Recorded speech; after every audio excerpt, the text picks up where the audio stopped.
Iran calls it an act of nuclear terrorism and points the finger squarely at Israel.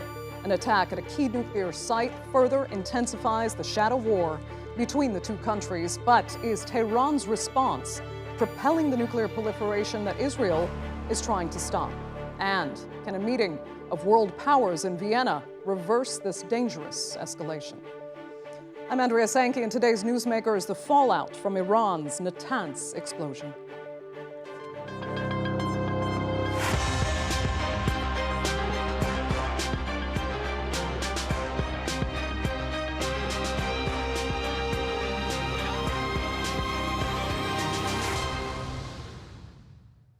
Well, if the fire and blackout at Iran's Natanz uranium enrichment facility was an act of sabotage, it wouldn't be the first time the country's atomic energy program was targeted.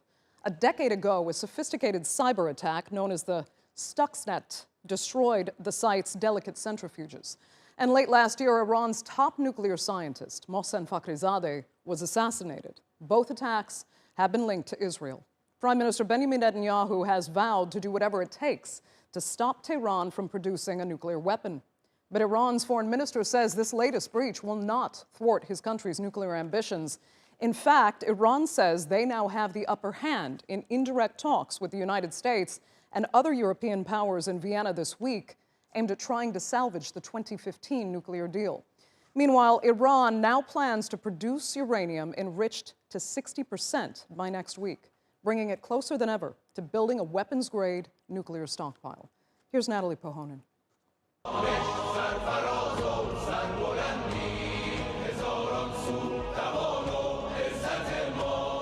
A musical tribute to Iran's nuclear program. This song, lauding the nation's scientists and the country's achievements in nuclear technology, was broadcast on state television the day after a mysterious explosion on the country's underground nuclear facility at Natanz. The site is the main nuclear facility in central Iran. A blast here on Sunday knocked out the electricity. It's been reported that the power blackout destroyed a number of centrifuges. Tehran has blamed Israel for the act of sabotage and called it nuclear terrorism. The Israeli government has not officially commented, but Israeli media has reported that the country's spy agency, Mossad, was responsible. With the visiting US Defense Secretary by his side, Prime Minister Benjamin Netanyahu said he won't allow Iran to develop nuclear weapons.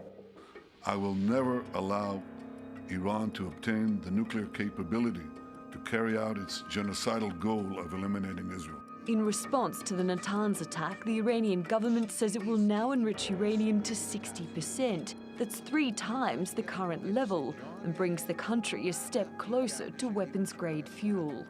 نمیتونید شما توطئه کنید علیه ملت ایران، نمیتونید جنایت کنید در نتنز. دست شما رو ما میبریم وقتی جنایت کردید. 2 تا دستتون رو ما زدیم. یکیش با آیار 6 زدیم، یکیش با 60% زدیم. معلومه که نمیستیم، ما معطل نمیمونیم. Iran insists its nuclear program is only for civilian purposes. But France, Germany and the United Kingdom issued a joint statement this week saying Iran has no credible civilian need for enrichment at that level.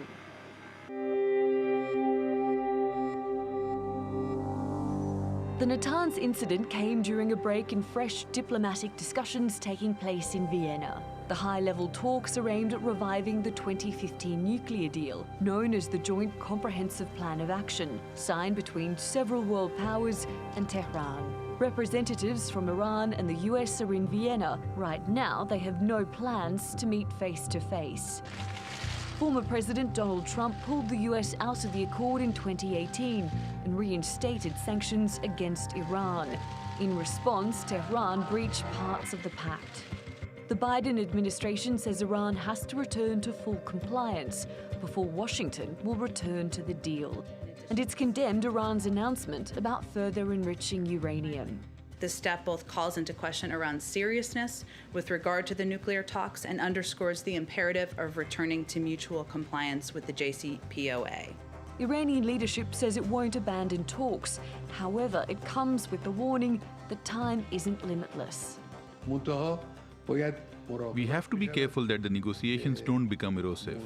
They should not be conducted in a way that parties drag out the negotiations, as that is harmful for the country. The Foreign Minister Javad Zarif says that what happened at Natanz has unleashed a dangerous spiral and that there are two options for the Biden administration: either revert to the Obama-Biden era deal or stick with Trump's. Resuscitating the deal was already a complicated task. Finding a solution to suit all sides after an act of sabotage has made it even more so. Natalie Pohanen, The Newsmakers. Okay, let's get straight to our panel now. And joining me from Washington is Patrick Clausen. He is the Director of Research at the Washington Institute and the Viterbi Program on Iran and U.S. Policy. From Isfahan, Iran, we have Setareh Sadeki. She is a political analyst and researcher in North American studies. And from London, Holly Dagres, Senior Fellow at the Atlantic Council, focusing on Iran. Thanks all so much for joining us. First, let's start with the Natanz attack. Now, I don't want to spend too much time on this question because most agree it's a foregone conclusion. But, Patrick, I'll ask you, is it fair to fully assume that Mossad is responsible for this attack? Because Israel hasn't claimed responsibility, but Israeli media cites very credible sources. The head of Israel's spy agency, the Mossad, briefed foreign reporters about Israel's responsibility. And that was a very controversial action in Israel because usually the Mossad keeps its hand hidden. And what the Mossad chief, who's a close political ally of Prime Minister Netanyahu, was doing was seen by many in Israel as trying to boost Netanyahu's efforts to form a new government. Okay, fair enough.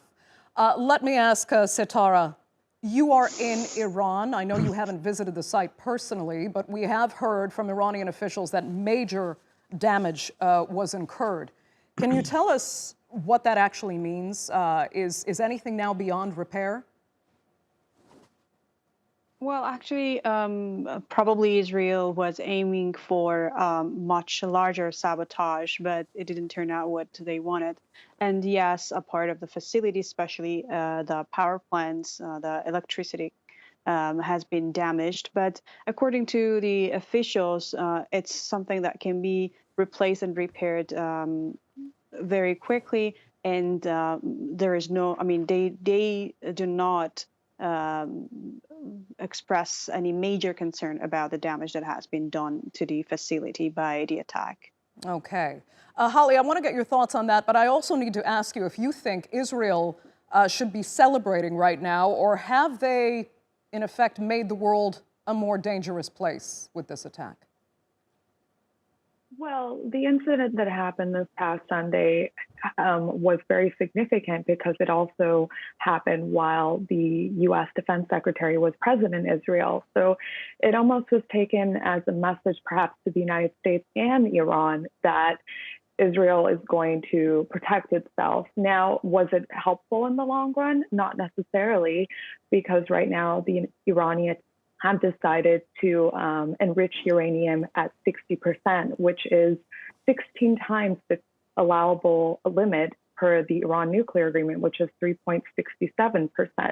So it's actually hurting whatever they intended to do, because now they're accelerating their nuclear program, not slowing it down. Okay. Patrick, I want to know if you share Holly's opinion on that. Do you think that this, in a sense, what Israel has done will effectively backfire on what its intentions really were? The Iranian authorities have a long history of denying that there were any damages to facilities or that the damages were significant, and only much later acknowledging what happened. In the last couple of days, there have been inspectors from the International Atomic Energy Agency who were making a trip to Natanz. And it would have been very easy for Iran to give those inspectors permission to publicly announce what was there and what was not there. And the world would believe what the IAEA has to say. The fact that Iran has not done that yet suggests that the damage was much more extensive than the Iranian officials are acknowledging. And the production of minute amounts of 60% uranium is frankly not particularly significant. The question is, will Iran be able to produce significant amounts? And that we don't know. And we won't know until we get the IEA's regular quarterly reports about what's being produced. Okay. Sitara, how do you feel about that? Do you think that Iranian officials are effectively lying about what damage was actually done? Well, I don't know if the Iranian officials are trying to hide something, or they're trying to stay vigilant, or just delay reporting on the full scale of what has happened. But what I know is that the International Atomic Agency had this for several times previously, before the deal and during the deal, verified that Iran's program was peaceful, but still it was not enough for the world and for the major powers, and they wanted to have a deal with Iran, which according to President Obama, who signed the deal at that time, imposed the most rigorous inspection regime on the Iranian atomic facilities and program. So it's one thing to believe or not to believe if the the Iranian officials are telling the truth. It's another thing to believe, or for the world to believe what the International Atomic Agency is going to say about it. Also, I think it's very important to remember that Israel, without the deal and before the deal also, felt this existential threat because they have established their country based on usurping Palestinian lands and state terrorism. So it's very natural for them to feel a threat from outside, while they actually have to look inside for the threats and what is threatening their existence. Okay. I want to continue then on the theme of threats there with Holly. Iran has, of course, threatened retaliation for this attack. What are its options exactly? You had mentioned provocations at sea in one of the excerpts I read from you, including in the Mediterranean. How so? Well, I think we have to remember there's actually been a shadow war happening over the past few months, actually dating back till 2019 between Israel and Iran. And that's been a mix of several things happening. There have been airstrikes on bases in Syria that house Iran-backed militias. There have also been attacks on vessels in the Mediterranean. And of course, what we've been seeing in the past year, which is the attack or sabotaging of Natanz in July of 2020, and of course the assassination of Iran's top nuclear scientist in November, and of course what just happened. So it seems that this shadow war has been going on for a while.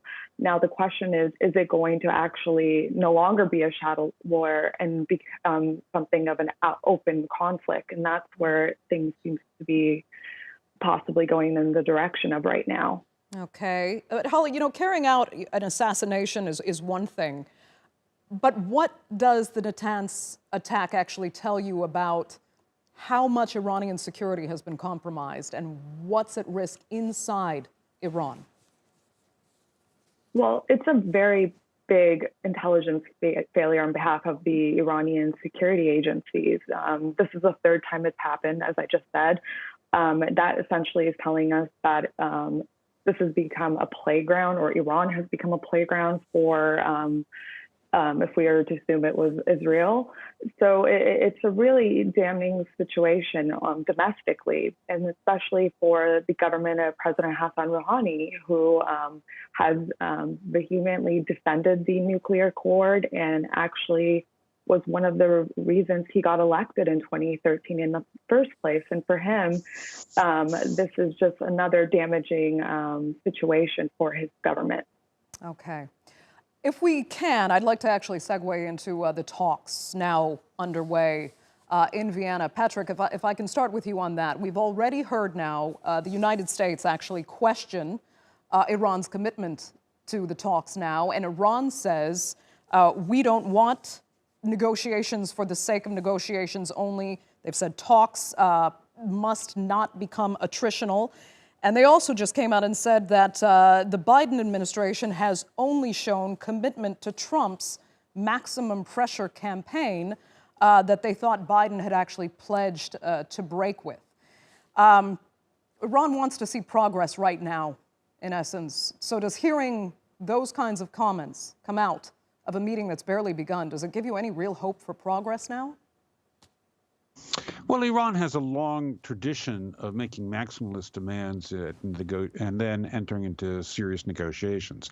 So let's hope that that's what they're doing now, because some of their demands are contradictory. They say, for instance, that the United States must first remove all the sanctions before Iran will do anything, and then they say that the two must proceed simultaneously.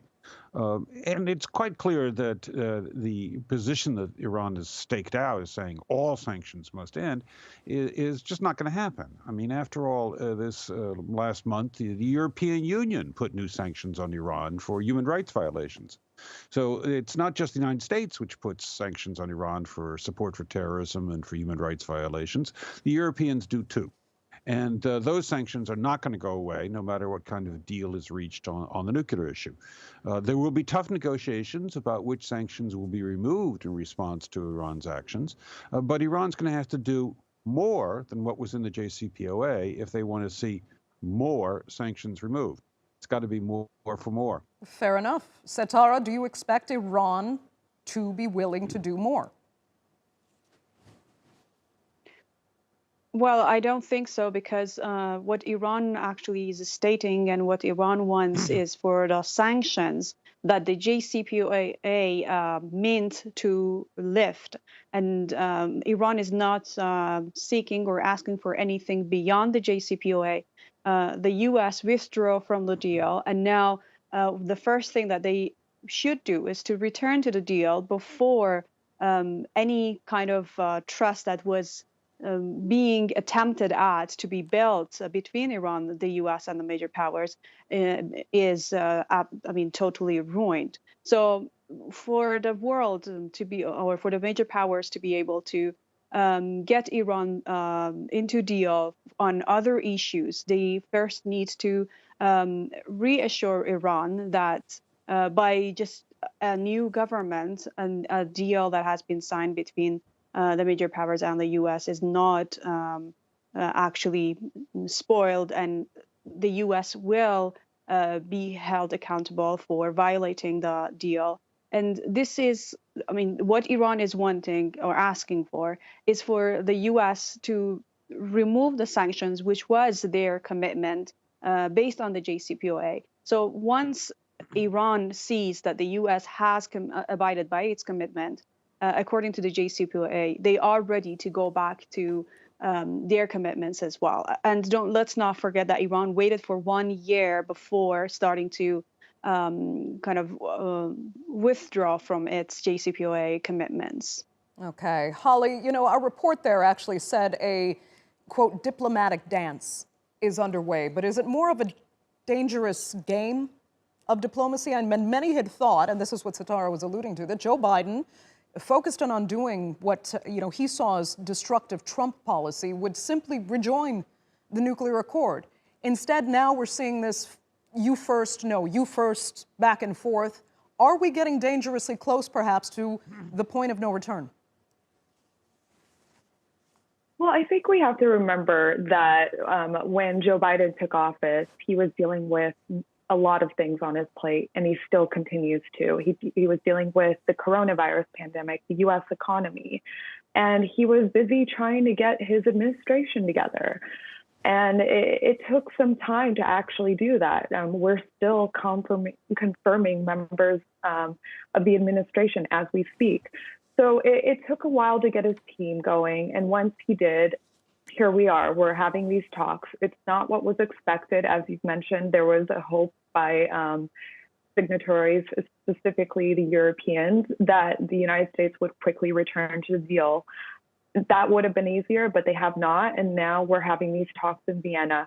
And so what is happening now is that these two countries are trying to do a mutual joint return, or at least that's the hope, that there would be compliance for compliance. But at the end of the day, there's some domestic politics in both of these countries that have been kind of holding them back from getting to the deal, closer to the deal. In the United States, we have members of Congress who are against the Iran nuclear agreement. In Iran, we have hardliners that are against the nuclear agreement and don't want to actually sit down for these talks. And so we have both of these sides trying to make ends meet to come to some sort of compromise. But time essentially is short, because some would argue that the Iranian election on June 18th is going to likely end up with a hardliner in office that may do one of two things: may try to take credit for all the negotiations, or they may not even want to sit down altogether. But it's really hard to say right now where things are, and this is why the United States and the remaining signatories are actually keen on getting this deal done before June. Right.